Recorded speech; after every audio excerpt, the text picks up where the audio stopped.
Sommet dans cette équipe du dimanche, le choc anglais d'arène entre Liverpool et Arsenal. Match fondamental vraiment pour Liverpool. Pour Liverpool, oui, parce que problème en Ligue des Champions, on l'a vu dans la semaine. Et surtout que Liverpool ne gagne plus à Anfield. 4 matchs à domicile cette saison, 3 matchs nuls pour une seule petite victoire. Mais aussi, on parlait évidemment du grand test pour cette jeune équipe d'Arsenal. Première fois contre un des 4 gros, comme on dit en Angleterre. Vous l'avez peut-être suivi cette rencontre tranquillement dans votre fauteuil cet après-midi sur Canal. D'autres ont décidé de la vivre dans un pub parisien. C'est le cas du club de supporters de Liverpool en France. Vous les connaissez bien, Darren ? Oui, on les connaît bien, les supporters de Liverpool en France. On les salue. Et là, cet après-midi à Paris, ils avaient invité les homologues, on dit en français, les supporters d'Arsenal en France, de partager leur quartier général de Rush Bar. On va les retrouver tous ensemble. Et Guillaume Pivot a vécu ce match magnifique. C'était un très grand match parmi tous ces gens passionnés. Reportage.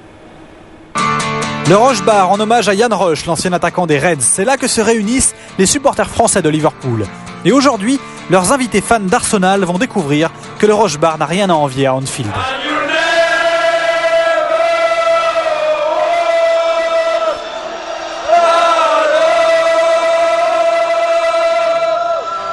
Anfield, premier gros test pour les jeunes Gunners d'Arsène Wenger, avec 4 Français titulaires, Sagna, Flamini, Clichy et William Gallas. Une défense francophone qui va être rapidement menacée sur coup de pied arrêté par le capitaine et la star des Reds. On retrouve Stéphane Guy au commentaire. Stevie Wonder, il a marqué. Steven Gerrard qui lance totalement ce 3e sommet de la saison anglaise. Une frappe exceptionnelle du capitaine des Reds. Après seulement 7 minutes dans ce match, Liverpool mène 1-0.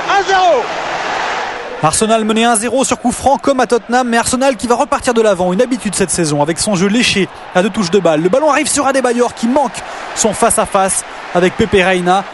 Puis c'est le centre de Rosicky qui va semer la panique dans la défense des Reds. Ipia repousse sur Eboué et c'est Carragher qui repousse de la tête. Liverpool souffre, mais juste avant la pause, ce corner de Riese va se transformer en cafouillage dans la surface des Gunners. Le ballon revient finalement dans les pieds de Steven Gerrard pour un nouveau chef-d'œuvre technique du capitaine des Reds. Liverpool rate le break et à la mi-temps, ça chambre pas mal entre les supporters. Liverpool se fait bien dominer et ça va pas durer cette histoire. À mon avis, tu vas perdre. Avec un Gerrard qui est exceptionnel, il n'y a pas d'autre mot. Mais par contre, Torres, c'est vrai, il est un peu seul quand même devant. Et ça fait un peu peur. Ça fait un peu peur. Mais bon, même Arsenal va peut-être avoir 40, 50 cas, c'est pas grave. On va le gagner ce match. On va le gagner.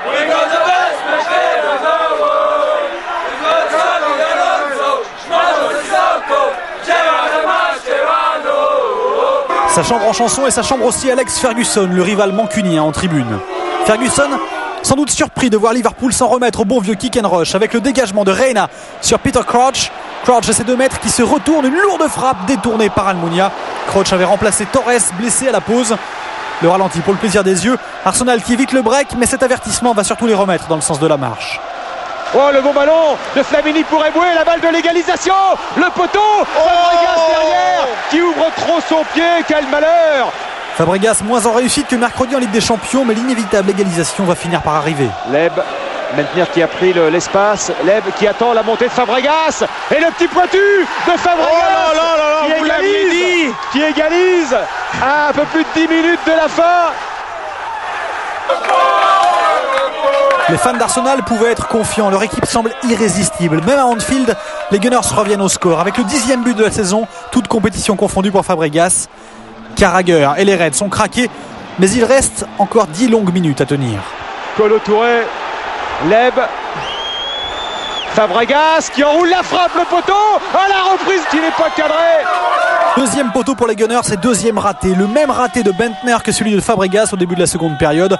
Alors au Rush Bar, on commence sérieusement à s'inquiéter, mais dans le temps additionnel, Liverpool va encore s'en remettre à son capitaine. La bonne déviation pour Steven Gerrard. Et quel tacle. Gallas sauvegarde le point du nul pour Arsenal, un résultat largement mérité. On n'en dira pas forcément autant pour Liverpool, même si le partage des points rassure en partie les Reds.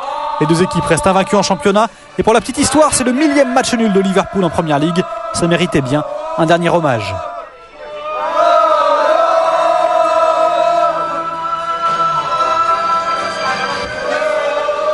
Voilà. On a chanté le You'll Never Walk Alone dans ce Rush Bar de Paris. Ils sont essentiellement français, ces supporters de Liverpool. Hein. Bah oui. Ouais, il y avait quelques Anglais, il paraît. Oh, il y avait un ou deux qui traînaient pas là. Qui traînait par là. Bon, en tout cas, c'est un grand match, un très beau match qu'Arsenal aurait pu gagner. Oui, avec ces deux poteaux, on les a vus, les deux ratés derrière. C'était peut-être plus facile de contrôler avant de tirer. D'abord Fabregas et puis après Bentner. Finalement, peut-être un petit regret pour Arsène Wenger après le match. Mais ça reste une bonne opération. Arsenal garde la tête du classement de la Première Ligue. On verra tout à l'heure les autres matchs avec notamment les cartons de Manchester United et les cartons de match sur lequel revient William Gallas. Ensuite, on vous montre d'autres buts anglais, dont encore un truc de fou, je crois. Toujours des trucs de fou. Voilà. Ce sera juste après. Gallas, on l'écoute. William, vous aviez des doutes pourtant, vous, avant le début de la saison aussi sur cette équipe-là. Ils ont disparu? J'avais pas vraiment de doutes. J'avais des doutes. J'avais des doutes avant qu'on commence les matchs amicaux. Depuis qu'on a joué contre l'Inter de Milan, le Paris Saint-Germain ou soit l'Ajax. Après ça, mes doutes n'étaient plus là parce que j'avais remarqué dans cette équipe qu'il y avait une envie de faire quelque chose cette année. Et c'est ce qui a tout changé à mes yeux. Vous savez, moi, je suis un joueur qui joue beaucoup au mental. Et je pense que l'année dernière, on n'avait pas vraiment ce mental-là. Et là, avant le début de saison, j'ai pu voir qu'on allait être présent. Et c'est ce qui a fait que, au jour d'aujourd'hui, j'ai confiance à cette équipe. Voilà, William Gallas au micro de Stéphane Guy. Et avant de voir un festival de buts anglais et allemands, Marcel Desailly a parlé avec Steven Gerrard, le capitaine de Liverpool. Regardez, c'est très court mais intéressant. Steven Gerrard, fantastique but, mais malheureusement l'équipe de Liverpool n'a pas su garder le résultat. Steven Gerrard, magnificent goal, compliment, well done. The only problem is that Liverpool didn't manage, to keep the score. Yeah, that was the disappointing thing. But I think Arsenal played a very good game. They had a fantastic team who passed the ball superbly well. So we're happy with the points, but it's disappointing that the goal was not the winning goal. Disappointing. Bon, il est vraiment déçu dans la mesure où son but qu'il a marqué n'a pas été le but décisif et qui a permis à Liverpool de gagner la partie, mais il reconnaît aussi que l'équipe de Arsenal a vraiment une équipe fantastique qui a su jouer au ballon. Then thank you very much and good luck and I hope you continue to score great goals like this. Thank you. Merci Marcel et Steven Gerrard. Les buts anglais.